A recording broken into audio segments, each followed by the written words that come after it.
The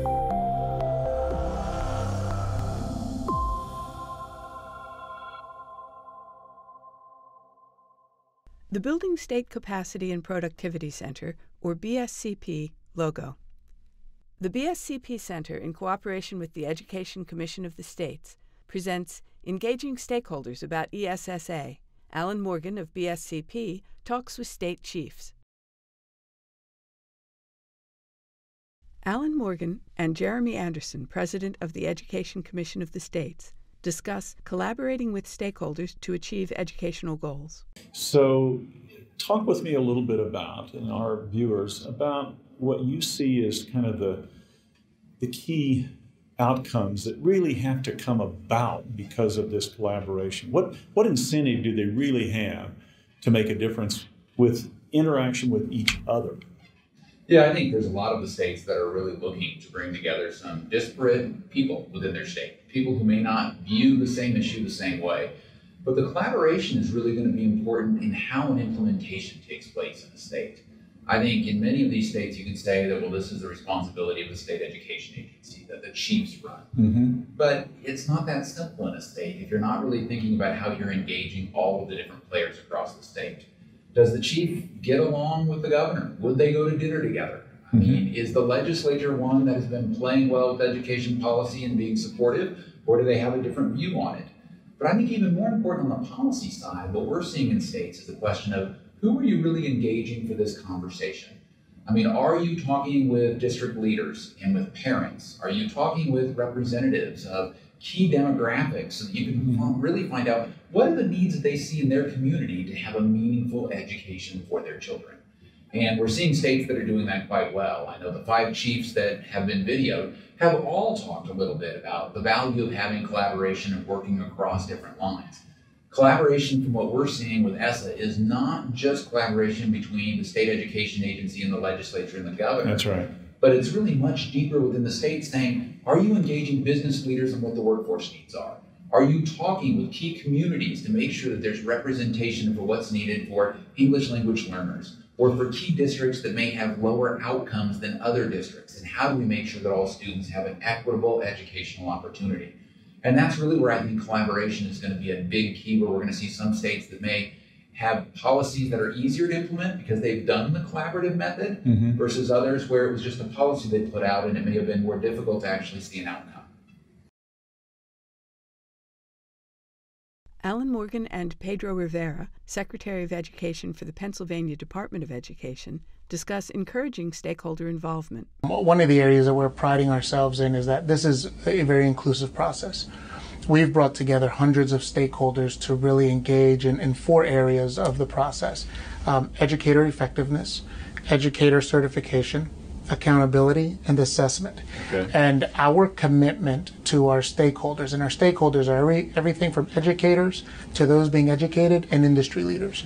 So and policymakers. So our commitment to them was that this would be their plan. So we have an idea of what we're starting to hear already. But I couldn't necessarily say this will be the plan because we're allowing our stakeholders to drive the plan. And we're being an active participant. Tell me a little bit about how your agency communicates with this incredibly broad array of stakeholders on what will be some very new behaviors that are going to have to be put in place in Pennsylvania. So what we did first when we started off, we engaged with partners that we connect with on a frequent basis, but we've asked them to, at minimal, communicate and share this information with 10 people. Really? And we've given them the opportunity to share with as many people as they wanted. Right. And as a result, it's been amazing. We've been getting a response from our stakeholders, individuals who want to participate, but we've also been very clear this is a working group. So folks have volunteered to be part of the working group. Others have asked to come and observe our open meetings, so they will be able to just show up and observe the process as it takes place. We're engaging very aggressively social media. So while the meeting's taking place, we'll be tweeting out, using our Facebook page, and just getting that information for folks who are at home, and making the research, the agenda, the notes from the meeting available to everyone on our website. So I think, we're going to make the information available. It's just us now ensuring that anyone who wants to be actively engaged and involved at different levels will know they have access to their information.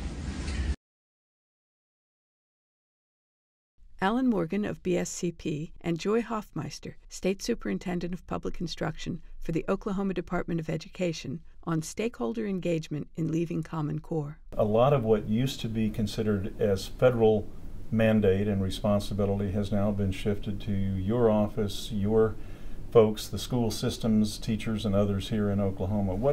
What's kind of top on the list in terms of challenge and opportunity?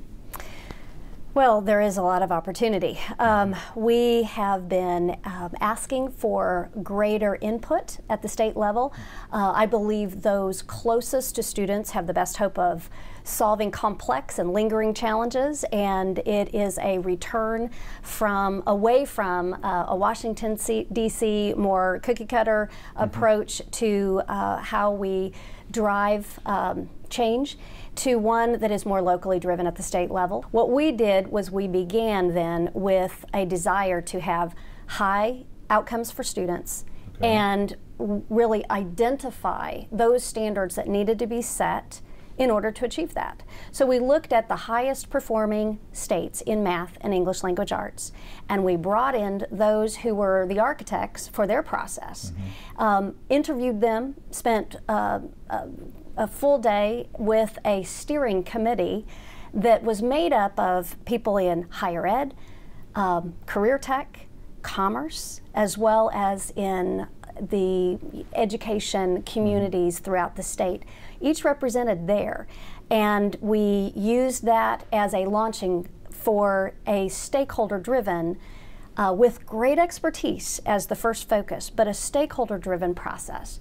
And so we got to work naming the writers of that and modeled after the success of others. So we didn't start with a blank page. We began with what works, and we went from there, and we included parents, teachers, business leaders throughout the state, really listening to what was important to them, what they felt had been lacking, because without the buy-in and the voice of Oklahomans, we would be right back where we started. So it is truly, at the end of that process, a time where we can say we have Oklahoma standards written for Oklahoma, by Oklahoma, but with an eye on high achievement to lift education outcomes in our state. And that process also included legislators early on, so that when it was time for them to look at that final product, it wasn't the first time they'd seen it, and their constituents were saying, we were a part of this, we vetted it, we have confidence, and we're ready to go.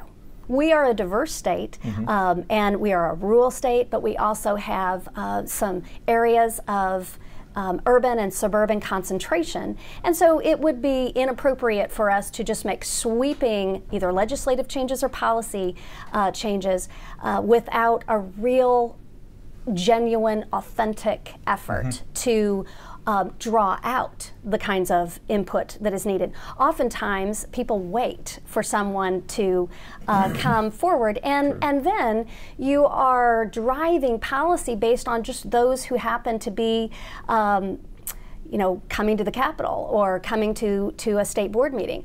That's the squeaky wheel in some circumstances. So it's very important, I think, as a leader to seek out input and to include people who might have not understood their part in giving their voice. I think business is a part of that. We started by building a network of advisory councils, about 20 of those, and that sounds unwieldy, but it was something that we dedicated a position in my cabinet to oversee and coordinate. Alan Morgan and June Atkinson, State Superintendent of Public Instruction for the North Carolina Department of Education, discuss communication among stakeholder groups to achieve engagement in the implementation of Every Student Succeeds. something so massive, such a huge potential impact on the system, is bound to pose a number of challenges and opportunities. Tell us a little bit about what you think is kind of the top of that list in both categories. Well, let's start with opportunities. I believe that the new legislation will give us an opportunity to improve public education in North Carolina. It gives us the opportunity to go beyond just a test score in order to determine the success of each of our schools. It gives us an opportunity to engage the public in dialogue about what we want for our schools, what do we want our teachers to be able to do in the classroom, and what do we want our students to learn. I know that it's going to be a big challenge for us, but how do you take all of the feedback, put it together, and then go the next round of getting feedback? So I do believe it's really important that you do not adopt the policy or the practice of one and done. So you have to have more drafts. If we have 15 drafts, I will be pleased with that, because that means that we continue to get feedback, we continue to refine. So don't give up too early in making sure that, or having your plan ready. You just need to keep going over and over and over. How do you see the strategic communication related to Every Student Succeeds kind of rolling out? And I think you've given us that, but do you want to add anything to it in light of the value of strategic communication? Yes, we know from research that parents listen to teachers. So consequently, a part of any strategic communication plan must be to help teachers to be able to communicate with parents. We also know that teachers listen to principals. So you also have to have a part of your communication plan, principals, and what would be the messages of principals. We know that principals listen to local superintendents. So you have to have a message or messages that principals, that superintendents can use with principals, that principals can use with teachers, and teachers can use with parents. And if you have that communication plan with different, not a different message, but different strategies for all of those areas, then we know we can go much further in having people to understand what it's about and how we want to change. Alan Morgan and Ryan Wise, Director of Education, Iowa Department of Education, on engagement through consensus building. I mean, it sounds kind of corny, but stakeholder ownership, involvement is, it's not easy. You've got a very talented strategic communication team here in this agency. So I feel like we're at a really interesting point in time today when we're having this conversation in early June of 2016. I feel like we're walking into a house that's just about to be renovated. We're walking through the rooms and we're saying, hey, I think we should do this with this room and this with another room, and you know, we're going to bring other people in the house and think about how do we want to redesign this to make it fit and make it home. And I think things will naturally change as we get into that and bring more people in. And so I think getting folks in there early on to provide that input and to look at it together will be critical. So I think one of the reasons Iowa has been successful in a few areas, particularly our development of a comprehensive teacher leadership system, is because we've taken a consensus building approach that has had a clear vision of what we want to do, but has really brought in people to help shape it. Our TLC system, as we call it, was really the outgrowth of a 25-member task force that met for nearly a year to talk about, if we went down this road, what should the system look like? And so they were able to reach consensus on a number of key recommendations. The department wrote legislation that was largely aligned with the task force recommendations. It went through the legislative process, built stakeholder engagement along the way, and we ended up with our system. We've done that in a number of ways. We also just completed a comprehensive reform of career and technical education in Iowa and are incredibly excited about the work in CTE and the connection to workforce issues to ensure that Iowans are prepared both in their knowledge and skills to take on the jobs of the future here in our state. And so again, that was the outgrowth of a lot of consensus building and the work of diverse constituencies coming together to really form and shape a plan that ultimately was easy for the legislature and for the governor to jump in and support. If you look at our legislation on TLC, you look at the legislation on CTE, both of those passed almost unanimously in both the House and the Senate and had the governor's signature. So when you get that front-end engagement and buy-in, it makes it easier when you get to the critical passage points. Mm-hmm. And the real, I guess, mark of success is the degree to which practicing classroom teachers come back from this and say, you know, this is not just another, great idea that's been, laid upon us from Des Moines. This is really an opportunity to improve practice and to improve teaching and learning. So, and it sounds like thus far, from what I gather as an outsider, that teachers in Iowa are in fact embracing this as well because they've had some ownership in the creation of the system. Is that an overstatement? It's not an overstatement at all. And so it's exciting. I would certainly also add, it hasn't been painless. And if it were painless, I'd be worried. Because it would simply be more of the same. That's right. So I think, the fact that there are growing pains, but they're not to the extent that they're slowing down the growth is encouraging.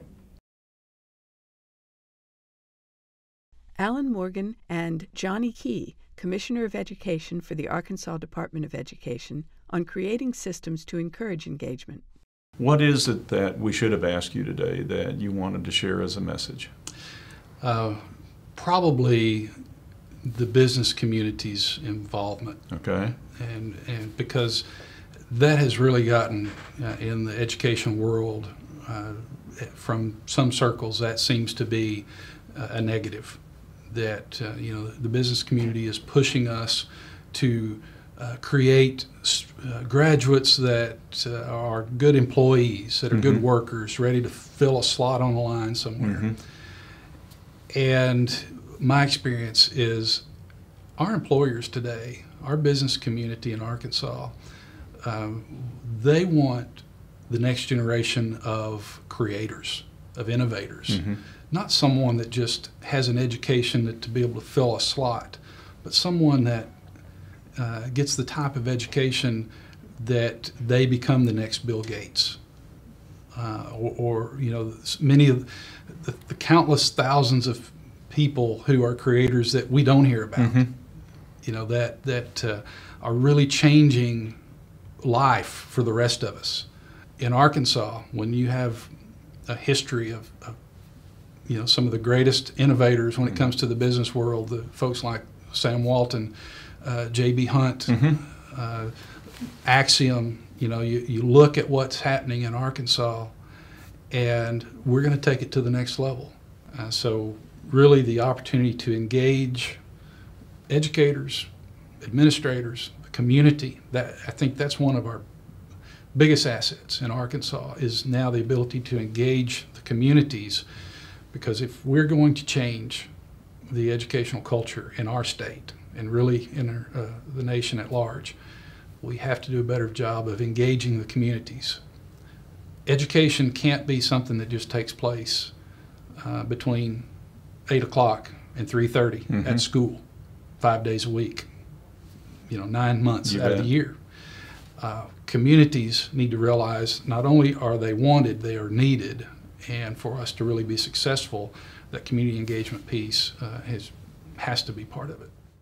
The BSCP Center and Education Commission of the States would like to thank President Jeremy Anderson, Education Commission of the States; Pedro Rivera, Secretary of Education, Pennsylvania Department of Education; Joy Hoffmeister, State Superintendent of Public Instruction, Oklahoma Department of Education; June Atkinson, State Superintendent of Public Instruction, North Carolina Department of Education; Ryan Wise, Director of Education, Iowa Department of Education.